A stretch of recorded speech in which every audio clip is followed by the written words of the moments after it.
Hello అండి, అందరికీ నమస్తే. ఈరోజు దమ్ సేమి చేస్తున్నాను, రుమాలి సేమిది. ముందుగా డ్రై ఫ్రూట్స్ని నేతిలో వేయించుకోవాలండి. సన్నగా తరుక్కొని చేయించుకోవాలి. సేమియాలు కట్ చేసి పెట్టుకోవాలి. రుమాలి సేమి ఇవి దూరగా గోల్డెన్ కలర్లో వేయించుకొని ఇలాచి పౌడరు, ఫుడ్ కలరు, పంచదార కావాల్సిన ఇంగ్రీడియంట్స్ అన్నమాట. వేడి నీళ్ళు ముందు అవి వేయించుకున్న తర్వాత డ్రై ఫ్రూట్స్, తర్వాత సేమియాలని బాగా నెమ్మది స్లో ఫ్లేమ్లో పెట్టి వేయించుకోవాలండి. బాగా ఫ్రై చేసుకోవాలన్నమాట. అన్ని రకాలుగా వేగేట్టుగా వేయించుకోవాలి. తొందరగా విరిగిపోతుంది కాబట్టి కాస్త నాజుగ్గా చేసుకోవాలండి. రుమాలి సేమి హై ఫ్లేమ్తో కాదు, లో ఫ్లేమ్తోనే చేసుకోవాలన్నమాట. ఇది నెమ్మదిగా కాస్త ఓపికతో చేసుకోవాలండి. ఇది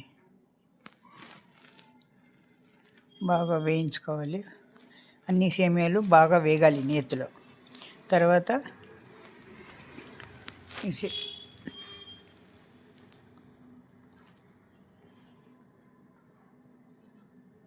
ఇందులో వేడి పాలు కొద్దిగా నీళ్ళు, వేడి నీళ్ళు అనమాట. ఎట్టి పరిస్థితుల్లోనూ చల్ల నీళ్ళు వేయకూడదు.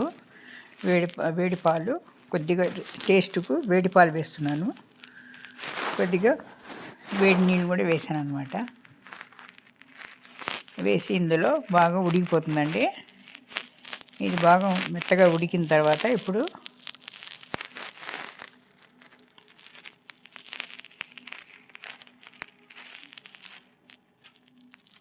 అన్నీ బాగా కలుపుకోవాలండి. అన్నీ కలుపుకుంటే బాగా ఉడికిపోతుంది, మెత్తగా అయిపోతుంది. ఇప్పుడు పంచదార వేసుకోవాలన్నమాట.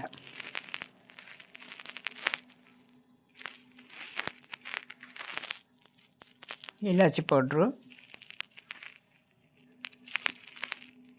ఫుడ్ కలర్, రెడ్ కలర్ అన్నమాట. వేసి బాగా కలుపుకోవాలండి.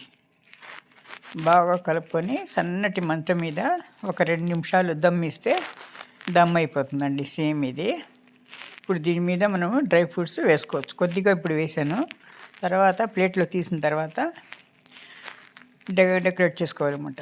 ఛానల్ లైక్ చేయండి, సబ్స్క్రైబ్ చేసుకోండి, షేర్ చేయండి, కామెంట్ చేయండి please. Thank you for watching అండి. నా ఛానల్ని పూర్తిగా చూసినందుకు థ్యాంక్ యూ సో మచ్. మీకు ఎలా ఉందో కామెంట్ చేయండి. Thank you.